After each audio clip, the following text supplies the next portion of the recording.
So a few months ago, I was stuck in bed with a flu. I was not feeling very good, but I was also not looking very good. I was wearing this crusty, oversized sweatshirt. My nose was raw and peeling from blowing my nose so many times. I had a fever. I could hawk many loogies. I was like, it was disgusting.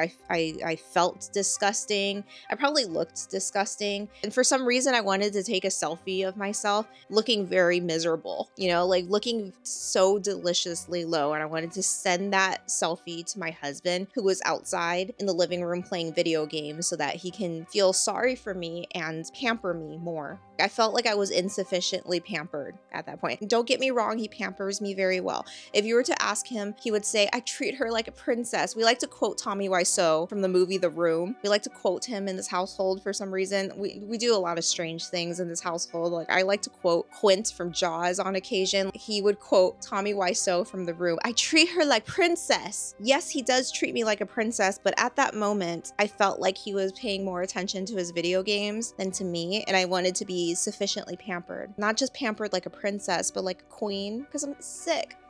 I wanted him to make me some dry toast. I decided to take a selfie at that moment, looking very miserable. Very pathetic, very meek and pathetic. In other words, in Mandarin, there's a phrase for it, and it's called sajiao. Like, I wanted to sajiao. There's like a very viral video of like this Chinese influencer, and then she's like, 我是18岁. 刚买18岁的喵喵球。真名是什么呢？我怕你们知道会爱上。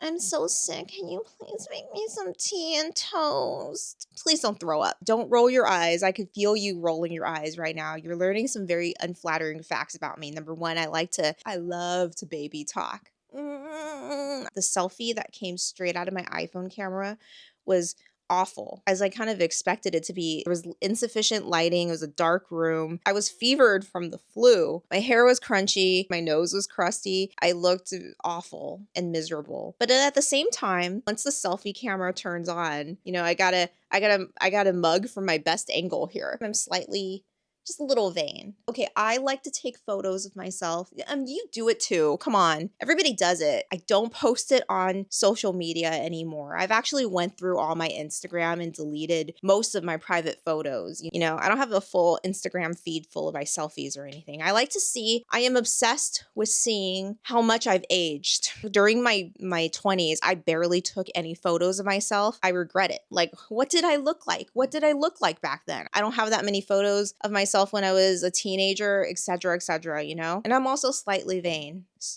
Stone me. So the photo was awful. So naturally, I want to zhuzh it up. So I go to Instagram. My go-to filter of choice is the Kodak filter. Like, I don't mess with any kind of Facetune filters, but I like for my pictures to kind of look like they came from a disposable camera, which means add grain, bump up the grain. So I do a selfie with the Kodak filter. Mind you, this filter is just supposed to add grain, or just supposed to make your photos look more vintagey. It's supposed to replicate the look of a disposable camera. So I'm looking at this photo. Why do I look so good? I look like I'm movie sick. So this Kodak filter, I mostly use it to photograph inanimate objects. Like, I want to flick my meal, or I want to photograph my books, etc. And I thought it was only supposed to make your photos look like a vintage disposable camera photo. Like this is not my face. I look better here. I have no pores whatsoever. I'm like smooth out. They gave me the glow. It's airbrushed my skin to the point in which I have no skin texture whatsoever. No human being is supposed to be this smooth. It's a little weird. It's a little uncanny. I kind of look like I stepped into one of those Asian photo booths where everything is just very dreamy and blurry. It gave me a more snatched jawline, and the jawline has been in many people's online obsession nowadays, both men and women. The snatched jawline, it defines my jawline. And I'm not tooting my own horn here, but I've never had a problem with my jawline. And it's also, I think it's given me a nose job. So that's what I look like with the nose job. And it made me feel bad. I'm flaring my wide nostrils now. Why can't I look like this all the time? Like, why can't I look like this filter all the time. As I was looking at this photo, I sent it to my husband and he's like, wow, you look good. What are you whining about? You don't even look ill. And I was like, I am ill. This photo has defeated the purpose of my selfie, my miserable selfie. So that's what we're going to talk about. We're going to talk about a lot of things, and it's all going to be very real, raw, slightly shallow, but also very deep. Normally, I don't feel that bad about my face, but this face filter made me feel a little bad about my face, and it's given me a touch of face dysmorphia. And I thought I was over that. I've overcome it, but now it's like I thought I was out and it dragged me back in. I thought I was out and it dragged me back in. My name is Teresa, and this is, what is this?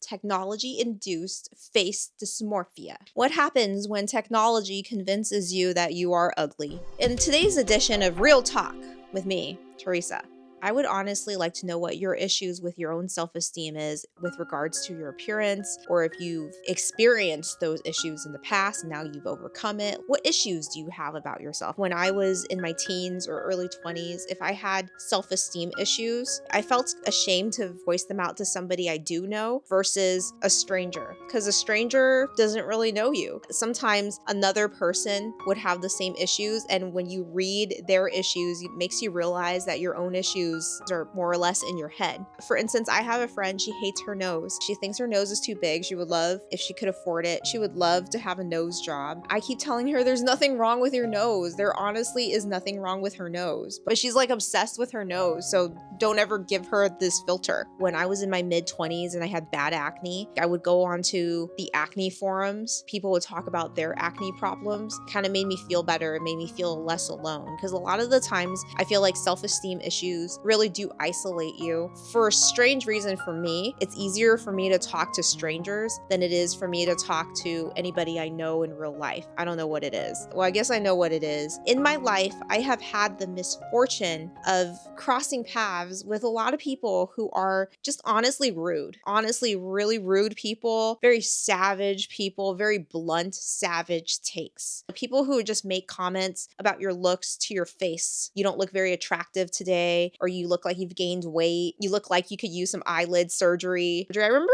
I was at work once. It was a long, long time ago. I was in my early 20s. This lady came up to me and she gave me this brochure for eyelid surgery, you know, the double eyelid surgery. And I didn't think that my eyes were monolid. I have lids. They're just Asian. How do you just go up to somebody and say, here, you look like you could use plastic surgery? Like, what the fuck? Savage, rude, blunt people. And they would say the meanest things. There was somebody that always would point out what a big forehead I had, or there was somebody who would always point out how small my eyes were. I mean, I'm Asian. What do you expect? Somebody insults you in real life, or they make a backhanded compliment. You remember that. You remember that, and it all builds and it all whittles away at your self-esteem. Once, I'm not gonna say who, somebody told me that if anybody told you you were pretty, Teresa, it's because they're lying to you. I think she said this to me in elementary school. Okay, let me sum up my self-esteem. I'm during my formative years, pre 30 years old, I've been a wild flip-flopper. One moment I can feel very pretty, very confident. One moment I'll feel very ugly. Wild flip-flop. It's moment to moment, day to day. I'll never know how I feel. But I operate on a baseline of confidence. I operate on a baseline of, I would just say, I know I'm not ugly. And if somebody called me ugly, I'd be like, I know that's not true. What's your motive here for calling me ugly?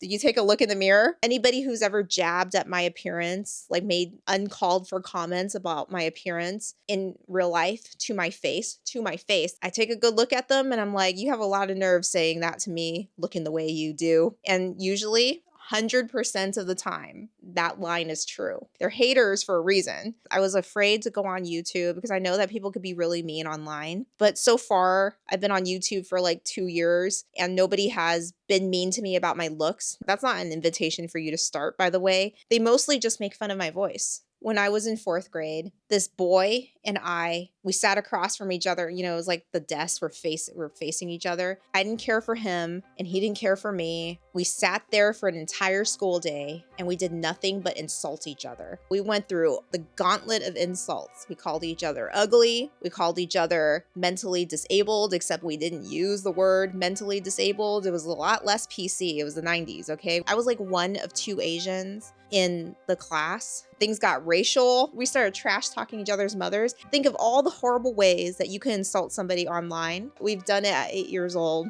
When I came home and I had to think of more ways to insult him, to bring him down. He probably did the same because he came back with a fresh onslaught of insults. And I think we took it to the playground. We took it to the monkey bars. We played chicken and we had to be pulled apart from each other. So I started my trash talking education when I was 8 years old. In many ways, I feel like it prepared me for all the other toxic people I've come across in my life, and also YouTube.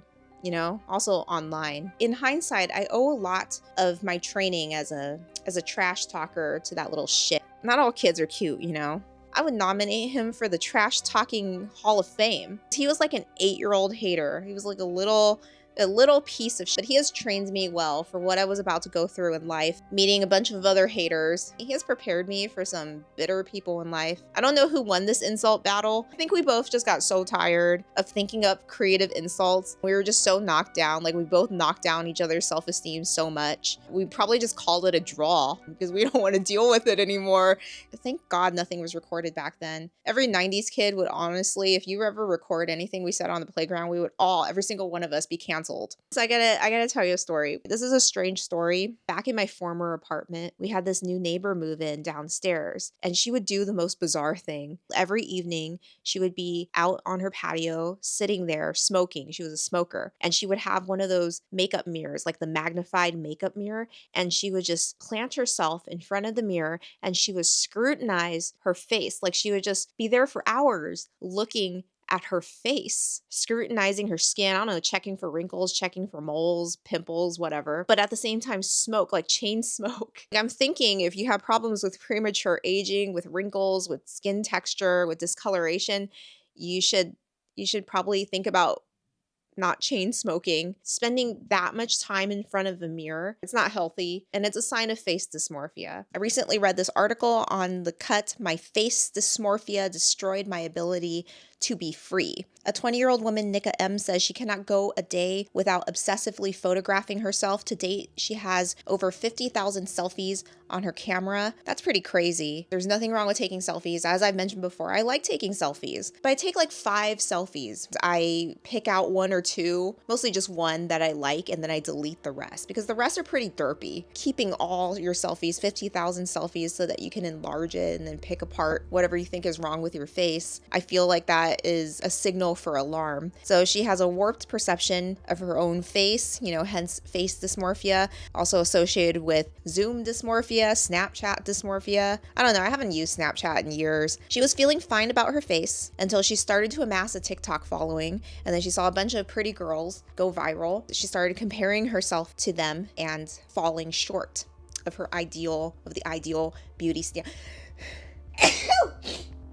Of her ideal beauty standard. It all comes about because you can have easy access to a camera. It's never been easier to take a photo of yourself. You have the ability to photograph yourself anytime you want. In the past, you had film cameras, it limits you. You can't indulge in this obsession of looking at your face like Nika M does here. You can't indulge in this obsession. You can't keep 50,000 photos of your face unless you're a really rich person back in the day, unless you're Andy Warhol, for instance. People were always enamored with taking photos of themselves, posing for photos. Andy Warhol even hired a photographer, a personal photographer, to follow him around. He obviously had many photos of himself. If he were alive today, you better believe he would have a roll of selfies on Instagram, or he would definitely be a TikTok influencer. He would be on all the platforms. But never before have we ever had such ease of indulging in our inner narcissism. I tend to believe that every one of us has a little bit of narcissism inside of us.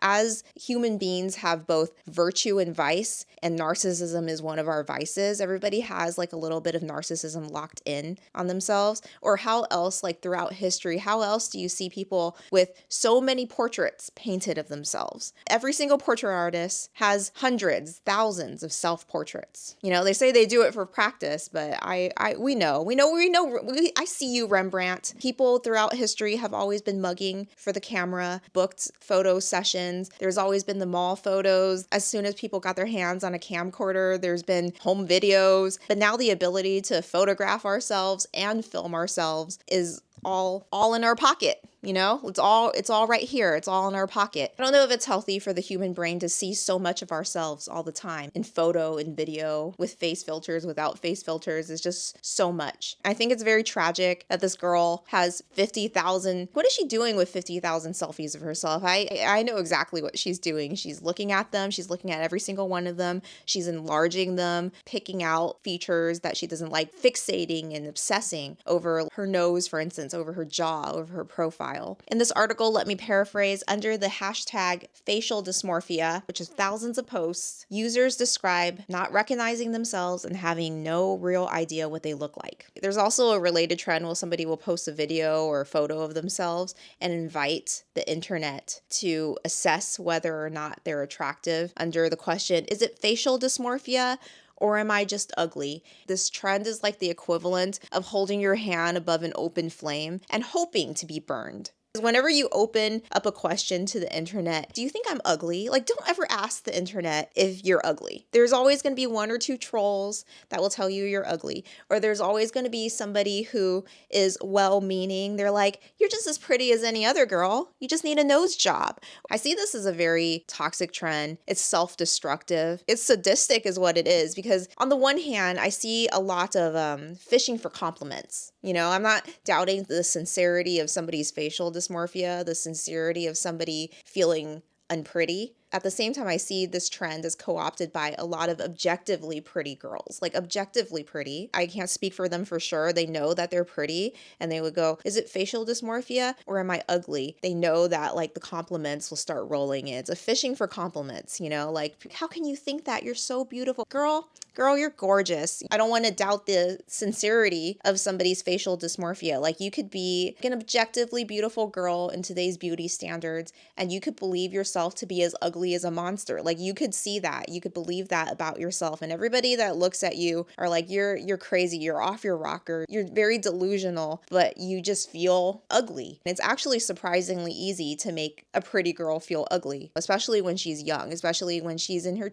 formative years, teens, early 20s, maybe the whole 20s. If you are around enough people that bring you down, they can completely warp and distort your worldview. Whether or not you survive it really depends upon your core belief, your core confidence. When I look back at, high school, for instance, I look back at some photos. I mean, I look a little derpy sometimes, but I'm like, there's nothing ugly about me. When you're around some people who tell you you're ugly, these like little unnecessary, uncalled for jabs, if I didn't have that core confidence of knowing on a objective level what is pretty, what is attractive, what is not attractive, I don't think I'm very beautiful, but I don't think I'm the worst. Is that an Avicii song? I may not be the best, but I'm far from the worst. I feel like it's that, I feel like I'm that. If I didn't have at my core some kinds of confidence, some kind of stubbornness, some kind of solid belief in myself, these people would literally tear me apart. I know from personal experience in the pre-social media days, it was pretty hurtful, pretty unexpected and hurtful when just even a handful of people made uncalled for, unnecessary jabs about my appearance, completely blindsided. Like, one moment we're having a chat about calculus derivatives, for instance, and the next moment they're like,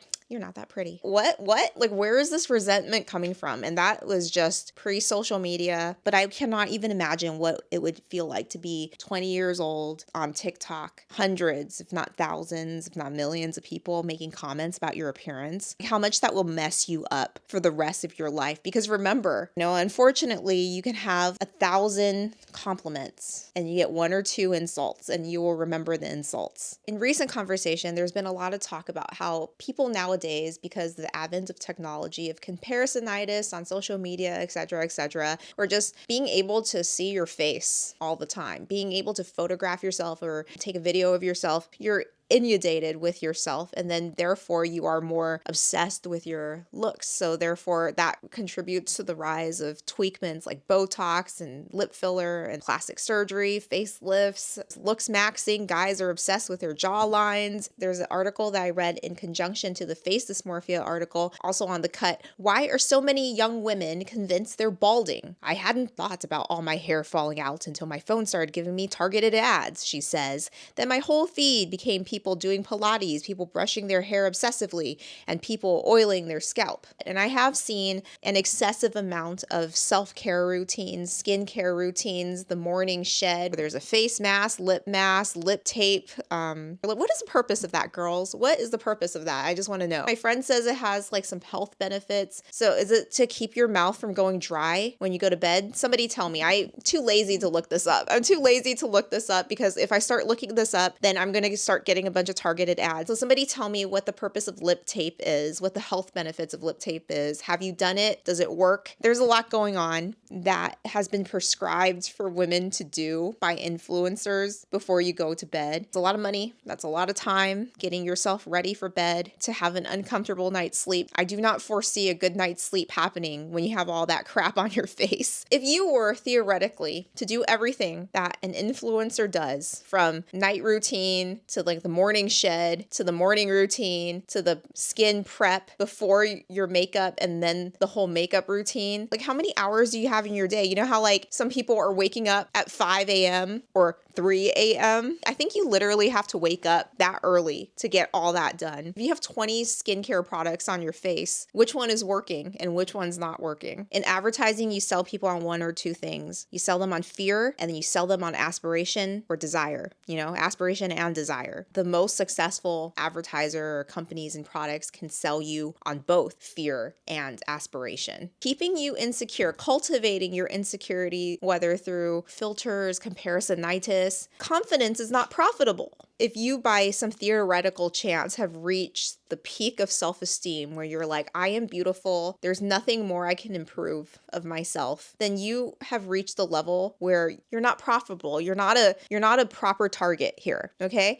Your confidence is not profitable. Your insecurities are very profitable. Because your insecurities are the goose that lay the golden egg, your insecurities must therefore be cultivated. You must be made to compare yourself to somebody prettier. You must be made to compare yourself to somebody richer. Unfortunately, we're not ever made to compare ourselves to somebody with a better personality. That's just something that nobody ever tries to cultivate. That's actually, I feel, the most important. Like, you could be objectively beautiful or handsome, but if you have a personality like a bag of dirt, like, I don't want to be around you. Your beauty gets you through the door, but can you stay in the club if you have no personality? On the other hand, some people don't really care if people have personality. I would say one person with a personality like a bag of dirt deserves another. Trust me, I've met a lot of people in which having a conversation with them is like the equivalent to a lobotomy. What's ironic is that personality is something that you could easily work on without spending a lot of money. A library card is free. You could read like 20 books and be infinitely more interesting than you are now. No offense. It's just funny that the emphasis here is on looks, that the obsession here is on looks. Well, nobody's obsessed with the fact that, like, what if my personality sucks? How do I improve that? Like, instead of having facial dysmorphia, why isn't there a personality dysmorphia? Think of how great the world would be if everybody was just aware of some of the undesirable features of their personality and they try to improve that. And that's something that you could actually improve without going under the knife or spending hundreds of dollars on skincare products that may or may not work. Like, that's something that you can improve for free. All it takes is, I guess, the desire or the acknowledgement that you have a personality issue. And unfortunately, not a lot of people are going to acknowledge the fact that they have a personality issue. They might just be like, my personality is perfect, but my face needs work. That's something that nobody is going to tell you to your face. Unless you meet some of the people that I've met, unless you cross paths with some of the people I've described in this video that I know, they would probably tell you that you have a personality issue. And I probably will too. In fact, there's somebody that I would really like to tell. I'll just open up a booth and people would line up, talk to me for like 5 to 10 minutes. I will assess your personality defects. It's like the equivalent of having your fortune told, like I'm Madame Teresa with my crystal ball, except I'll just have I have a heartfelt conversation with you for 10 minutes. 10 minutes is all you get, okay? Sometimes, most of the time, the truth hurts. Who do you think you are, Teresa, telling me that I'm boring, telling me that I'm a full-blown narcissist or a misogynist? Who do you think you are? You could take that however you want. You want to fix it? Fix it. If you don't want to fix it, then good luck to you. Go get a facelift. Somebody will probably overturn my table and then I'll just have my bodyguards take care of that. So essentially my dream is for people to pay me to be mean to them. Truthful and blunt, which is something that I think I could be good at, given that I've trained for it ever since I was 8 years old with my classmate, that little shit. Like, me and that little shit should just go into business together and let you have it. I don't know where he is. He probably grew up to be like a bigger shit. I don't foresee a little shit improving as he gets older. He probably mouthed off to the wrong person in my old neighborhood. If you mouth off to the wrong person, you're probably gonna get capped, actually. I have another story to tell you. I have a very small, somewhat private, it's not private, but it's somewhat private Instagram. And I don't share it with you. Some of you, and you know who you are, some of you are frankly a little weird, and you kind of scare me, actually. That person or persons, you probably don't know who you are, because weird people never know that they're weird. On Instagram, I mostly focus on my books, and I write rom-com women's fiction. No straight guy has ever or will ever read my books. Like, I feel like 100% of my audience for my books are women. And I post also very girly things. I don't post sexy photos of myself. And now I don't even want to post photos of myself at all. It's just books. That's it. The only people that follow me are, you know, friends, family, people I know, and also readers of my books, which I presume are 100% women. So sometimes when a random guy follows me, I'm like, why? Why are you following me? I'm not even hot. My photos are derpy. Like, why? Okay. Recently, this guy followed me, okay? I look into his profile because I'm curious, and his whole photo grid, okay? His whole photo grid are all selfies of himself. His entire photo grid, he doesn't have that many photos. He has like 30 photos, and all 30 photos are of himself. And he's really giving me the ick factor. He's giving these like seductive come hither stares. And in one of the photos, he's like lounging on a velvet purple couch. Ooh, I don't even want to do it. Do I dare do it? Like, that's creepy man behavior. Major ick factor. Somebody needs to tell him that he's being icky. And I really hope it's not somebody listening right now. But if it is you, the guy on the purple couch doing your come hither stare, you're being creepy. You're not attracting any women. I mean, any women within their right mind. You might attract some women. There's somebody for everybody, okay? If I'm also setting up a lemonade stand to help people fix their personality deficiencies, I would also like to add part 2, how not to be creepy to women. I've said a lot, maybe too much. So that's all I have for you today. If you've made it this far, then just drop this kiss down in the comments below. Unless you're the guy on the purple couch, in which don't do that.